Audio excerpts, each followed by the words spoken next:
Hello mga idol! Tara at ipagpatuloy na natin ang kwento ni Yuseong.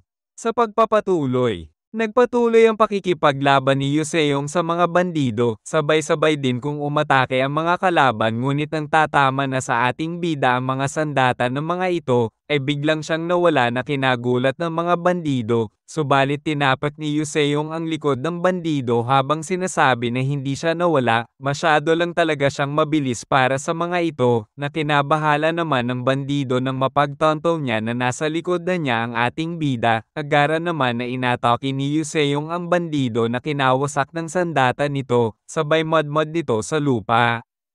Nagpatuloy ang pakikipaglaban ni Yuseong sa mga bandido gamit ang staff nito, sa ngayon ay level 3 na ang kakayahan niya sa paggamit ng staff at 10% na din ang dagdag sa critical attack nito, nagpatuloy na siya sa pag-ubo sa mga bandido, sa pag-atake niya ay nagbigay ito ng critical hit kung saan umabot ng 200% ang damage niya sa target.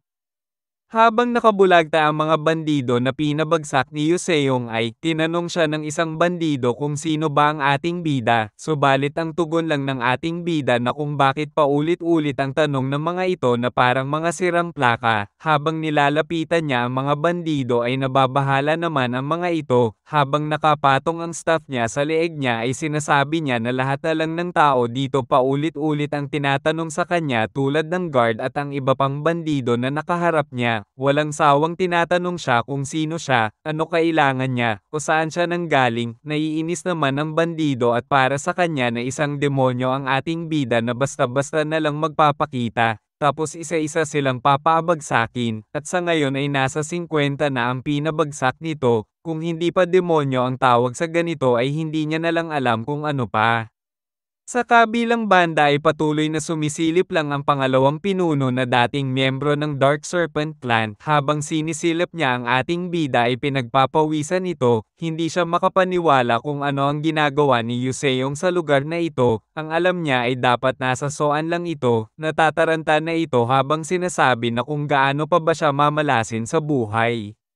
Samantalang habang nag-warm up si Yuseong ay sinabi nito na ilang beses na niya nasabi ang mga katagang ito subalit ay uulitin niya ulit sa isa pang pagkakataon, tinanong niya kung saan ang mga ito dinala ang mga sibilyan na banihag nila, pinagpapawisan na sinabi ng bandido na kung ang tinutukoy ba ni Yuseong ay ang mga parausan nilang bihag, nagagalit na sinabihan ng ating bida na ayusin ang pananalita ng bandido. Paano niya nasasabi na parausan lang nila ang mga banihag ng mga ito, ano ang ginawala nila sa mga bihag, ayon naman sa bandido na maaari ni Yuseong kunin ang lahat sa kanila subalit pagdating sa mga bihag ay, di na nito natapos ang sasabihin niya nang inatake na siya ni Yuseong direkta sa bibig nito, nanlilisik ang mga mata nito, habang sinasabihan ng bandido na sinabihan na niya ito na mag-ingat sa sasabihin. Tinanong ni Yuseong kung sino ang namumuno sa kanila, subalit walang naging tugon ang mga bandido kundi tignan ang bandido na tinututukan ni Yuseong ng staff niya, napansin naman ito ng ating bida kaya agad nito naintindihan na ang bandido sa harap niya ang pinuno. Kaya agaran niyang sinipa ang kahoy pataas, na kinawasak ng bibig ng pinuno ng bandido. Natakot ang iba pang bandido sa nasaksihan nila sa nangyari sa pinuno. Ayon naman kay Yuseong na hindi niya agad nalaman sino ang pinuno sapagkat parehas ang mga ito na bandido lang ang nakalagay. Ngumiti si Yuseong at tinanong niya naman kung sino ang susunod na nakakataas bukod sa pinuno, na agara naman na nagsitinginan ang mga bandido sa lalaki na dating miyembro ng Dark Serpent Clan na nagtatago sa bahay. Ayon sa mga bandido na dahil bumagsak na ang pinuno nila, ang susunod sa ranking ay ang pangalawang pinuno. Nagagalit naman ang pangalawang pinuno sa mga naririnig niya na sinasabi ng ibang bandido, habang pinagpapawisan ay magalang nito na sinabi kay Yuseong na hindi siya ang namumuno sa mga bandido dito, subalit biglang lalo siya pinagpawisan nang makalipat sa likod niya ang ating bida, habang tinatapik-tapik ang dibdib ni Yuseong ay sinasabi ng pangalawang pinuno na si Yuseong na daw ang hahawak sa kanila sapagkat si Yuseong daw ang master niya kaya ito na ang dapat mamuno sa kanila, na kinagulat naman ni Yuseong. Naiinis na hinawakan ng ating bida ang muka ng bandido at sinasabihan ito na huwag siya hahawakan ng maruming kamay nito, Ayon kay Yuseong na wala siya pakialam sa mga sindikato nito o kung siya ba ang master nito, ang gusto niya lang malaman na kung saan ba nila kinulong ang mga bihag na babae, at ito na rin ang huling beses niya ito tatanungin, na pinagtaka naman ng pangalawang pinuno ang tinutukoy ni Yuseong na mga babae, subalit sinabi ng pangalawang pinuno na kung hindi ba daw siya naalala ni Yuseong na siya ang dating miyembro ng Dark Serpent Clan ang binugbog dito sa Ocean dati, na kinagulat naman ng ating bida. Napaisip si Yuseong habang inaalala tungkol sa Ocean, kaya tinitigan niya ng mabuti ang pangalawang pinuno, habang ang pangalawang pinuno naman ay umaasa na makikilala siya ng ating bida, hanggang sa nakilala na ni Yuseong ito na kinatutuwa naman ng pangalawang pinuno. Subalit agaran siyang sinuntok ng ating bida, na kinatalsik nito habang sinasabi na wala siya pakialam dito, na kinagulat din ng iba pang bandido. Ayon sa ating bida na sinabihan na niya ito na isang beses na lang siya magtatanong kung nasaan ang mga bihag nito, at nang lumingon si Yuseong sa iba pang bandido ay nabahala ang mga ito habang pinagpapawisan, hanggang sa sabay-sabay nila tinuro ang isang bahay kung saan nakatago ang mga bihag. Makikita natin ang napakalaking pinsala na ginawa ng ating bida sa lugar ng mga bandido, habang nasa labas ng bahay kung saan nakalagay ang mga bihag ay sumisigaw ang ating bida na huwag mag-alala ang mga kababaihan sapagkat ay ililigtas niya ang mga ito, habang bogbog sarado ang pangalawang bandido ay tinatanggal na nito ang harang sa pintuan ng bahay, sinabi din nito na natanggal na niya ang harang kaya makakapasok na ang ating bida. Agara naman na binuksan ni Yuseong ang pinto habang sinasabi na naparito siya para iligtas sila, subalit biglang nagulat at nadismaya ang ating bida sa nakikita niya, sapagkat isang lalaki na medyo malambot kung gumalaw ang lumabas habang tumatakbo, sa ngayon ay nabawasan na ng isa ang ililigtas niyang bihag, nadidismaya habang pinapanood niya itong lumayo. Ayon sa kanya na baka ito ay isang tatay ng mga bihag na babae, dismayado pa din siya sa nakikita niya. Sinabihan niya ulit ang iba pa na lumabas na sapagkat nailigtas na niya ang mga ito, agara naman na nagsisitakbuhan na ang lahat at makikita natin ang gulat sa mga mukha ni Yuseong, isa-isa nang nababawasan ang bilang ng mga bihag na ililigtas ng ating bida, habang nagsisilabasan ng mga ito ay nagpapasalamat ang mga ito sa ating bida, ayon naman kay Yuseong na baka mga tiyuhin ang mga ito ng mga babaeng mga bihag. Hindi na maipinta ang mukha ni Yuseong nang makita niya na ang lahat ng lumalabas ay mga lalaki, sa ngayon ay may dalawang bandido na lang siyang tatalunin at may isa pang sibilyan na bihag ang kailangan nito iligtas. Pumasok na si Yuseong habang tumitingin sa paligid at hinahanap ang huling bihag at dalawang bandido, habang tinitignan ang kulungan ay tinatanong niya kung may tao pa ba sa lugar na ito. Napansin ni Yuseong na may kumusayon sa itaas kung nandun ba ang mga ito, naririnig niya na parang may umiiyak na kinababahala niya, hindi alam ni Yuseong kung umiiyak ba ang mga ito o tumatawa, sobrang nakakakilabot. Samantalang sa itaas ay sinasabi ng isang bandido na mukhang handa na ang bihag, ayon naman sa isa na kung gusto pa daw ng bihag ng ilang hampas galing sa kanya, habang nag-uusap ang dalawa ay makikita natin na ang bihag ay isang maton pa din. Mukhang nagkamali ang ating bida sa inaakala niya na mga babae ang minamanyak ng mga bandido. Ayon naman sa isa na mukhang natahimik na sa labas, sabi naman ng isa na mukhang natigil na ang mga nasa labas na maglaban-laban. Ayon naman sa isang bandido na mag-focus na lang sila sa isang magandang binibini sa harap nila. Ayon naman sa isa na gusto nito makita ang mga pisngi nito, sabay na tumatawa ang dalawa na parang many okis, at habang papalapit na ang bandido ay biglang napatigil ito nang may narinig na tumawag sa kanya, sabay inatoki ni Yuseong ang dalawa habang sinasabi nito na narinig niya ang mga kadiri na mga pinagsasabi ng mga ito. Makikita natin ang pagtalsik ng dalawang many okis sa lakas ng atake na ginawang ng ating bida. Sa wakas ay nakumpleto na nito ang sudden mission niya, nagtagumpay ang ating bida sa mission nito, at pumasok na sa inventory niya ang Phantom Bow na reward sa mission. Habang nakahiga ang pangalawang pinuno at nagpapanggap na tulog ay nagulat ito nang marinig niya ang mura na nanggaling sa ating bida, nang gagalaiti si Yuseong habang sinasabihan ito na binigyan na niya ito ng pangalawang pagkakataon subalit umulit na naman ito na gumawa ng kasamaan, kaya dahil sa mga nangyari ay papatayin na niya ito. Natatakot naman ang pangalawang pinuno habang sinasabi na baguhan lang siya dito at hindi siya ang may pakana sa pagbihag ng sibilyan. Sa isip nito na mukhang iba naman ang totoong dahilan kung bakit ito nagagalit, siguro ay sa dahilan na hindi pala mga bata at mga babae ang nailigtas nito. Ayon pa sa kanya na sinusunod niya lang din ang mga pinag-uutos sa kanya, naging pangalawang pinuno lang siya nung makita ng pinuno na maganda ang pinapakita niyang trabaho, subalit hindi pa siya namumuno sa mga ito. Nagagalit naman na sinabi ni Yuseong na nagpapatuloy pa din ito sa pagsasamantala sa mga tao, nung una ay ang mga kabataan, at ngayon naman ay, subalit di matuloy ni Yuseong masabi ito kaya inalag-alog na lang nito ang pangalawang pinuno sa inis niya. Ayon naman sa pangalawang pinuno na ito lang ang paraan niya para kumita ng pera. Habang umiiyak,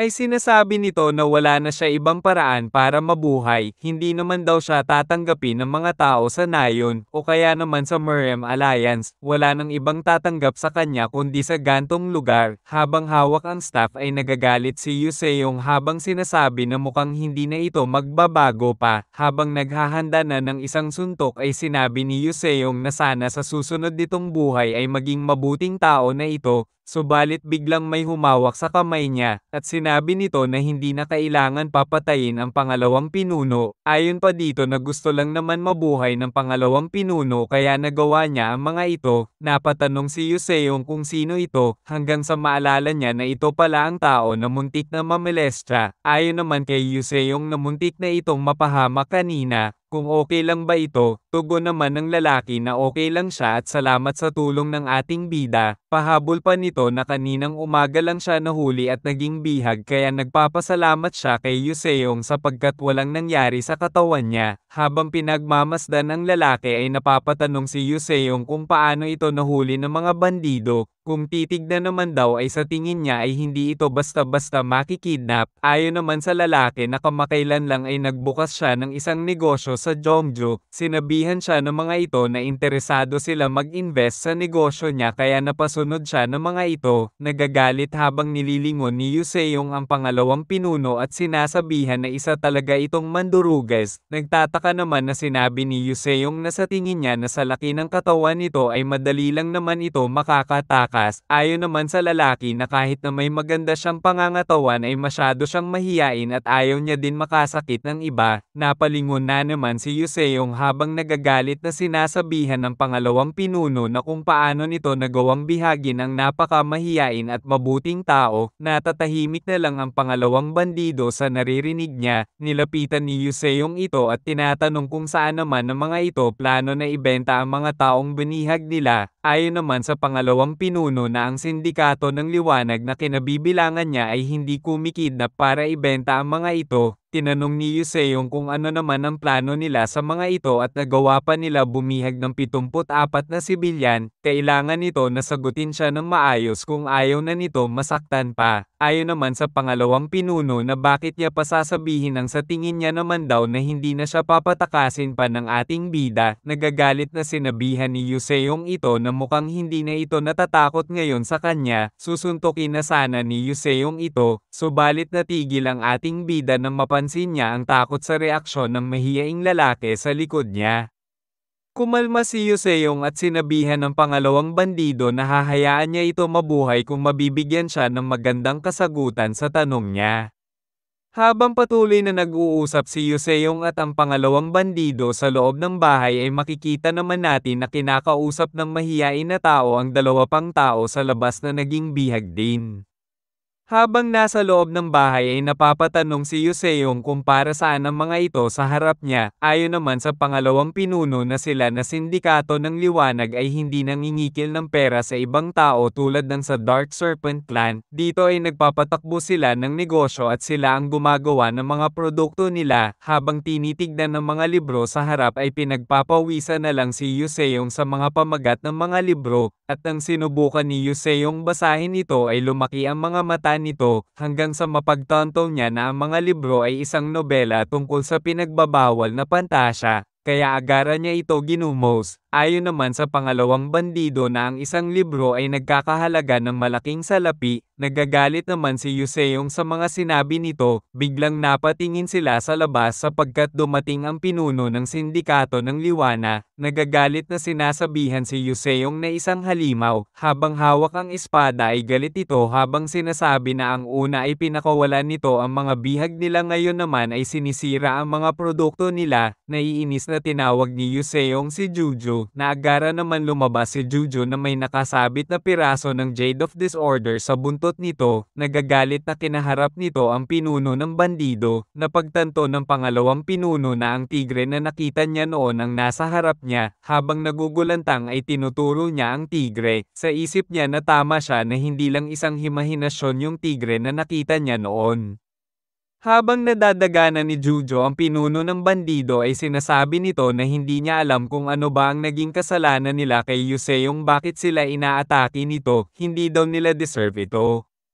Habang lumalapit si Yuseong ay sinasabi niya na ipapaliwanag niya kung ano ang rason, ang mga kasalanan nila ay kidnapping, pamba-blackmail, pumapatay at nagnanakaw, pati na rin ang sexual assault, paglikha at pagpapakalat ng malalaswang libro, pati na din ang panununog ng mga bahay. Natatakot naman na sinasabi ng pinuno na tinatanggap niya ang ibang sa mga kasalanan, subalit kahit kailan daw ay hindi sila nanununog ng kahit ano pa man. Ayon naman kay Yuseong na kung totoo ba daw ang sinasabi nito, kumpiyansa naman sinabi ng pinuno na hindi talaga sila nanununog. Sinabi ni Yuseong na kung ganoon ay pwede na nila ito gawin, kaya tinawag niya ang pangalawang pinuno at inutusan niya ito na sunugin ang tambakan ng mga malalaswang libro, na bahala naman ang pangalawang pinuno sa inuutos sa kanya. Nakakatakot na sinabihan ni Yuseong ulit ito na sunugin niya ang tambakan ng libro.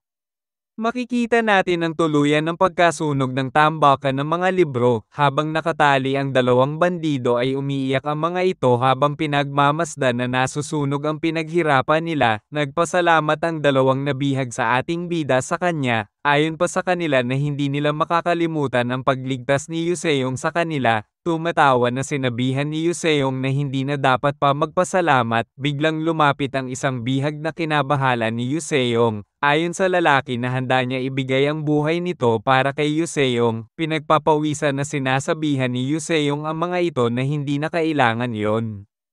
Samantalang natatakot naman ang pangalawang pinuno habang tinitignan siya ni Juju, nagulat ito nang biglang lumiit na si Juju. Sinabi naman ng isang bihag na gusto nila malaman kahit man lang ang pangalan ng taong nagligtas sa kanila. Makikita natin si Jujo na bumalik na sa pagiging pusa nito, ayon naman sa ating bida na ang pangalan niya ay si Yuseong Dan. Tinawag ng mahiyain na lalaki ang ating bida, habang tinuturo ang mga bandido ay tinatanong niya kung ano ang gagawin nila sa mga ito. Ayon naman kay Yuseong na antayin na lang ang mga military officer na makapunta dito sapagkat napakarami ng mga bandido na nahuli nila. Tinanong ng mahiyain na lalaki si Yuseong kung saan na ito pupunta. Tugon naman ni Yuseong na papunta siya sa Higher Institute of Merem. Namangha ang pangalawang pinuno sa narinig niya, ayon sa kanya na malayo na ang narating ng buhay ni Yuseong. Ayon sa mahiyain na lalaki na ang Higher Institute ay nasa lugar ng Jeongju, pwede sila magsama maglakbay papunta doon sapagkat ang bago niyang negosyo na pagawaan ng mga sandatang pandigma ay nasa Jeongju din. Namangha si Yuseong sa negosyo na meron ito, biglang may naalala siya. Nilabas ni Yuseong ang mga sandata niya na nasira dahil sa paghaukay. Nagtaka ang mahiyain na lalaki kung saan ni Yuseong nakuha ang mga sandata. Tinanong ni Yuseong ito kung pwede ba nito ayusin ang mga sandata niya. Pumayag naman ang mahiyain na lalaki. Nagulat ito sa nakita niya nang tinanggal nito ang espada sa lalagyan. Biglang tuluyan na nawasak ang espada na kinabahala naman ng mahiyain na lalaki.